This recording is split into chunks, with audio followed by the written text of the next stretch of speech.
महाभारत का 174 एपिसोड का भाई नेक्स्ट पार्ट है। लास्ट में वो दुर्योधन नाक रगड़ रहा था, रो रहा था, मुझे बस हाँ मुझे क्षमा कर दो। क्षमा की लायक ही नहीं है तो क्षमा कर दो। बस देखते हैं भाई आपकी इच्छा क्या है भ्राता दुर्योधन? क्या करना चाहिए हमें? मौका मिला। वासुदेव,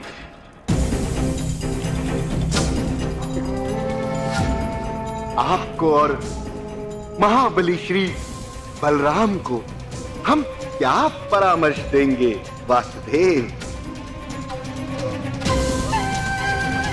हम तो केवल विनती कर रहे हैं कि आप दोनों किसी की ओर पक्षपात नहीं करें।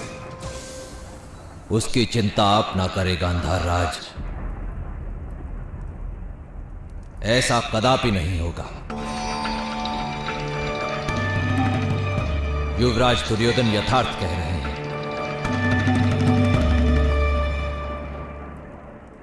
खेल के परिणाम युद्ध का कारण नहीं बन सकते, इसलिए मैं आज ये वचन देता हूं कि मैं कृष्ण एवं यादव सेना का कोई भी सैनिक पांडु पुत्रों की ओर से शस्त्र नहीं उठाएगा।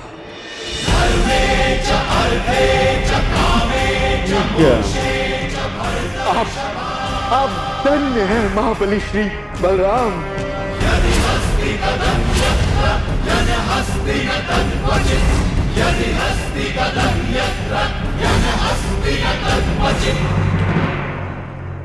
कि मैं कृष्ण एवं यादव सेना का कोई भी सैनिक पांडु पुत्रों की ओर से शस्त्र नहीं उठाएगा।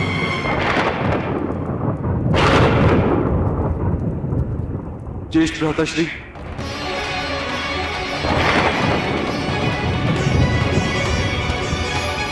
ये आपने कैसा निर्णय ले लिया?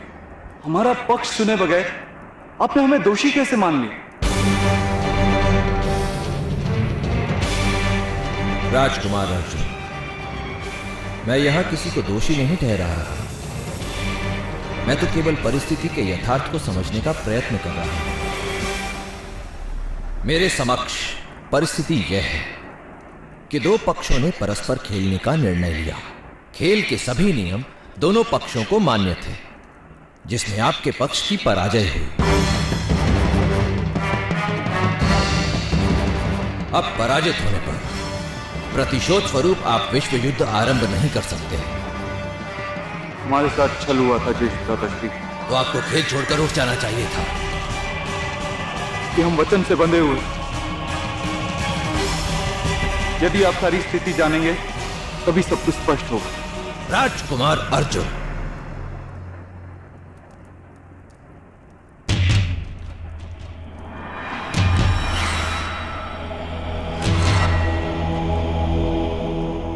इस परिस्थिति से जुड़े किसी भी सत्य से मैं अनभिज्ञ नहीं हूं। आपकी अनुपस्थिति में भी इतने वर्षों तक उस सभा की चर्चा होती रही है, इसलिए मुझे आपसे या किसी अन्य से किसी जानकारी की कोई आवश्यकता नहीं है। राजकुमार अर्जुन,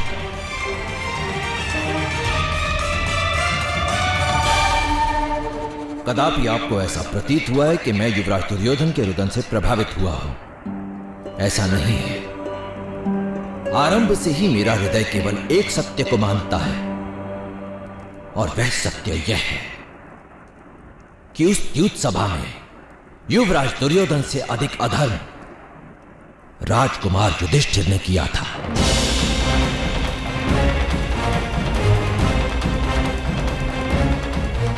अपनी पत्नी को दांव पर लगाया था, अपने भाइयों को दांव पर लगाया था। वह होता है सबसे बड़ा अधर्म। इतने पर भी राजकुमार युधिष्ठिर युद्ध क्रीड़ा छोड़कर उठे नहीं थे। अवसर था उनके पास। जब उनसे यह प्रश्न पूछा गया कि क्या अपने भाइयों को दांव पर लगाने के अपने निर्णय पर उन्हें गर्व है, तब वे उठ सकते थे। परंतु राजकुमार युधिष्ठिर ने ऐसा नहीं किया। क्योंकि उन्हें अपने धर्म पर अहंकार था। शत्रु ने फंसाया था ना, वो तो उठना चाहता था। और जब व्यक्ति को अपने धर्म पर अहंकार हो जाता है राजकुमार अर्जुन, तब उसके हाथ से केवल अधर्म होता है, केवल अधर्म।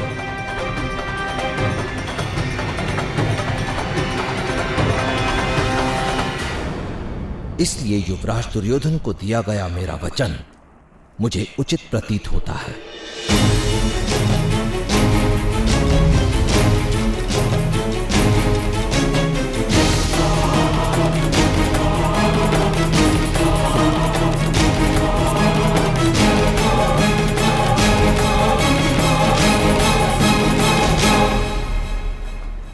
माधव, आप ज्येष्ठ भ्राताश्री को हमारा पक्ष समझाने का प्रयत्न कीजिए ना।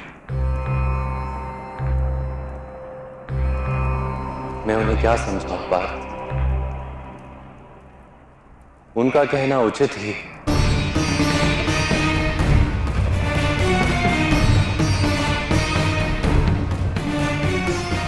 अहंकार सदा ही अनर्थ करवाता है। खुश होते हैं। ये तो सत्य है।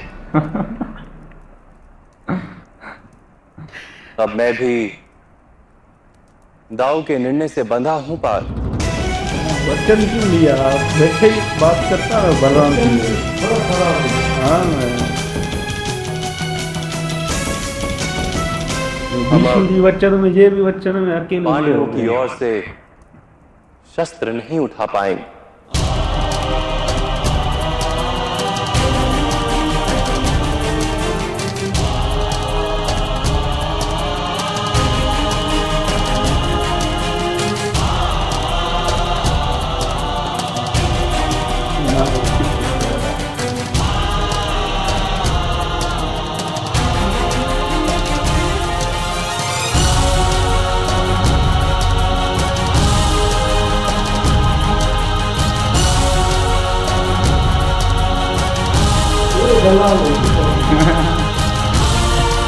चाल कामयाब हो गई यार, फिर से करेंगे।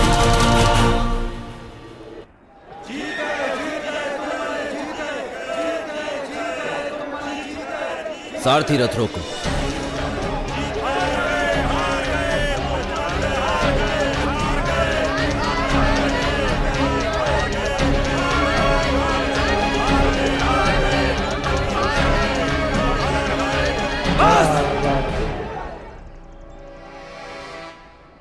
क्या हो रहा है ये सब?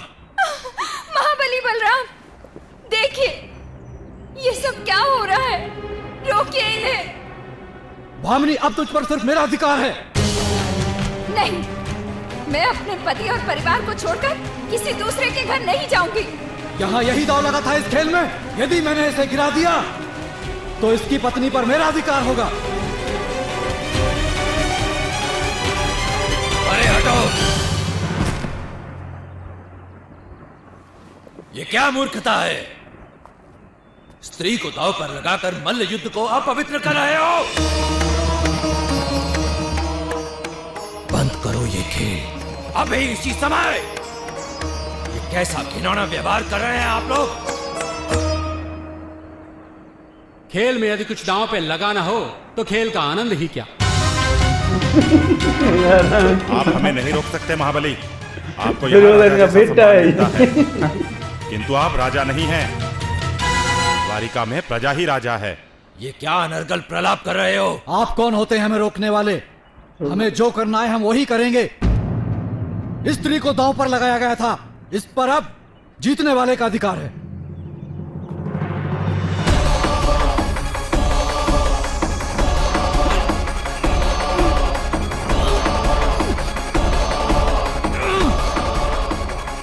पहले स्त्री का अपमान और अब मुझे चुनौती। परिणाम जानता है मूर्ख। इतना ही बल है तो पहले जाकर कौरवों और पांडवों से प्रश्न पूछो।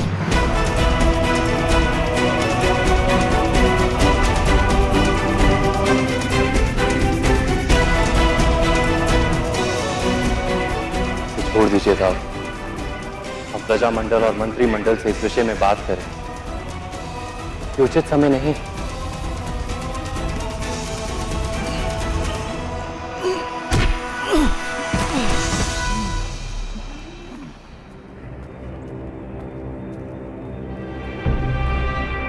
ये कन्याएं रानी सत्यभामा और रानी रुक्मिणी के साथ सुरक्षित रहेंगी, और यदि इन्हें स्पर्श करने का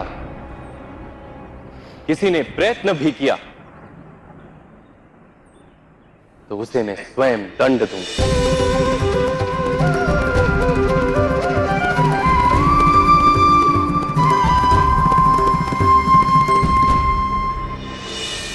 युद्ध नहीं होगा? ये कैसे संभव है? ये कैसा निर्णय लिया है मामाश्री ने?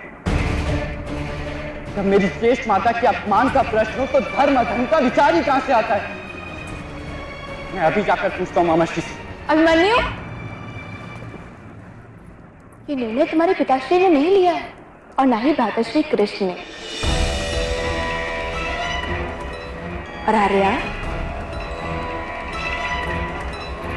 भ्राताश्री की किसी भी बात में कभी एक अर्थ नहीं होता। आप भूल गए?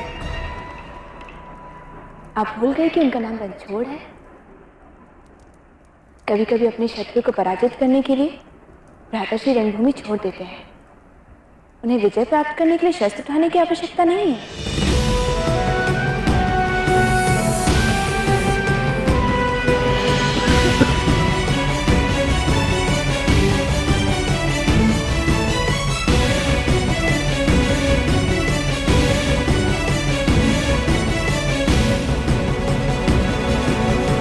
कृष्णा जी को शस्त्र की जरूरत ही नहीं, वो खुद ही भाई पावरफुल हैं, उनकी बातें ही ऐसी है ना।